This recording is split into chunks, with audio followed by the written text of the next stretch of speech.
प्रधानमंत्री अटल बिहारी वाजपेयी को मुखौटा कहने पर राजनीतिक वनवास पर भेज दिए गए चिंतक के.एम. गोविंदाचार्य ने बुधवार को एक बार फिर सीख दी। उन्होंने कहा, भारत सत्ता से नहीं संस्कारों से चलने वाला देश है। गोविंदाचार्य अपनी नर्मदा यात्रा का समापन करने के लिए उज्जैन आए थे। अमरकंटक से लेकर भरूच तक की नर्मदा यात्रा उन्होंने 78 की उम्र में अपने साथियों के साथ पूरी की। इस दौरान उन्होंने देश को सामाजिक, आर्थिक एवं आध्यात्मिक दृष्टि से देखने की कोशिश की। इसी का सार उन्होंने मीडिया के सामने पेश किया। गोविंदाचार्य ने कहा कि भारत सत्ता से नहीं संस्कारों से चलने वाला देश है। इस दौरान नए तीर्थों के दर्शन हुए। यात्रा के दौरान नर्मदा की सहायक नदियों का संगम भी देखा। पूरी यात्रा के दौरान रेत की अंधाधुंध खुदाई, वनों की कटाई और नदी में मिलते नालों को भी देखा। देश की जरूरत जल, जंगल और जानवर है। पूरी यात्रा के दौरान इसका अभाव देखा गया। लोगों से मुलाकात में ये निकल कर आया कि जनता सुधार चाहती है। 15 अप्रैल तक वो अपनी रिपोर्ट तैयार करेंगे और सरकार एवं जनता से इस मुद्दे पर बात भी करेंगे। मौन तीर्थ आश्रम में गोविंदाचार्य ने कहा कि जल, जंगल और जानवर को संभालना जरूरी है।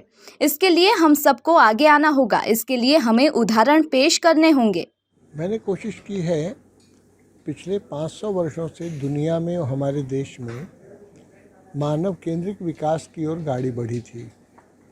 अब उसका चरम आ गया है। अब मानव केंद्रित विकास मानवता के लिए ही नुकसानदेह साबित होगा। हमारे देश में पिछले 60 वर्षों में 50% जैव विविधता का लोप हो गया है। जमीन, जल, जंगल, जानवर पर जन की जीवन की निर्भरता है। इसलिए बिना जमीन, जल, जंगल, जानवर के को सहेजे हुए जन का जीवन भी समृद्ध तो छोड़िए, अस्तित्व पर संकट आ जाएगा। इसलिए प्रकृति केंद्रित विकास के बारे में स्वयं भी जानने, समझने और जनता से संवाद करने के उद्देश्य से ये यात्रा थी। हमको समाज तो सक्रिय है और रहना चाहता है सक्रिय, इतना आभास हुआ है।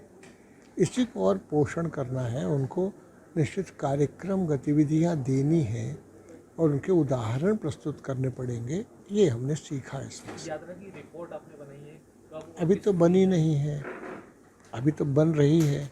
मैंने कहा था कि अप्रैल 15 तक में रिपोर्ट भी बन जाएगी। तो समाज की बात समाज से, सरकार की बात सरकार से करेंगे।